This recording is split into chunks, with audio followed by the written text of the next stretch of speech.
How do you do? I need a ticket, please. You'll find the show in either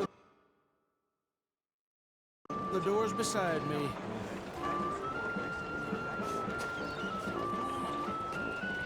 Gotta be expected in these parts.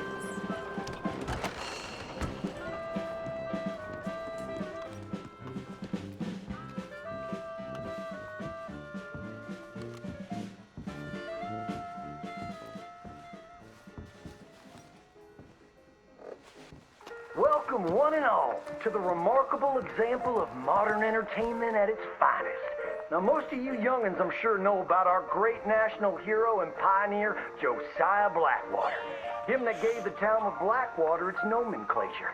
You see, only about 100 years ago, we're nothing here but big old forest, ferocious beasts, surly savages, arid deserts, and unconquered mountains. The West, well, the whole West was untamed. Your mama probably told you bedtime stories about Josiah's many adventures.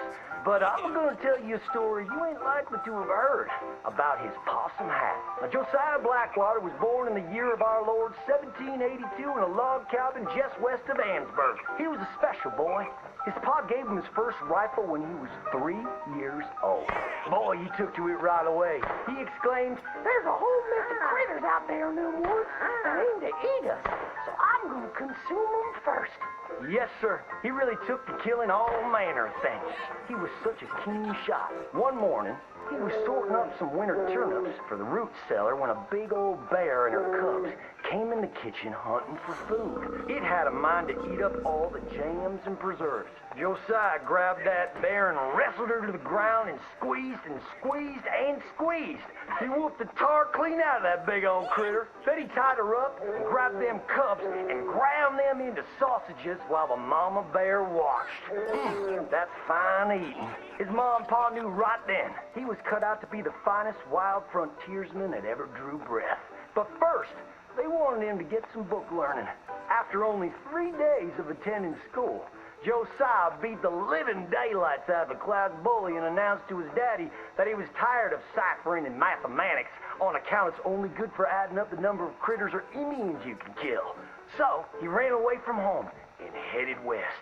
Now, these lands were occupied by savages then, and when Josiah Blackwater came scouting through, he recognized it to be a land of splendor, wasted on those that couldn't appreciate it on account of worshiping false idols. He got rid of all them pesky buffalo, and thereby ensured those infernal Injuns didn't have nothing to eat. Of course, that got them mightily riled up, so he had to slaughter all of them too. Just like his daddy had once done to the Redcoats in 1775. Right about that time, he met an Indian girl he took pity on account of having annihilated her family. She was 12 years old, and so he took her as his wife. She gave him 2 sons before she died of typhus. Now, y'all know that Josiah Blackwater wore a possum for a hat. But most don't know how that came to be. Well, one day, old Josiah was riding a couple of alligators down the Lanahatchee River. Riding, standing up, and shooting eagles right out of the sky when he sees a big old mountain lion about to eat a possum. Josiah grabbed that mountain lion by the tail and wrestled it till it was plumb dead. Well, that possum really took to Josiah. Followed him around like a dog loyal to its master. Yes. They had a lot of adventures together. Now, Josiah never cried a day in his life, but he pert near dead on the day that possum passed. For they were mighty fine friends. So he skinned it and made it into a hat. Back in them days, a possum skin was as good as money, but he never parted with that hat, not even for $10.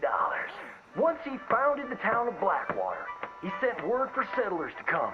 It was the last stop in the west before San Francisco. He met a girl by the name of Rufina Helsby at a barn dance one night, took her as his wife, and settled down. Built himself a cattle empire and had 14 youngins. But Josiah Blackwater wasn't the home-loving kind, and he grew mighty restless. One day on the courthouse steps, he announced, "You may all go to hell, and I will go to Saint Denis." And so he did. Enjoyed French pursuits of strumpets and wanton gluttony, which is where he came upon the idea of running for Congress. He wore that possum hat every day as a congressman, as a reminder of where he come from, saying, I may live in barbaric splendor, but I always remember, keep your friends close and your gun closer, because you don't know when you might have to shoot them.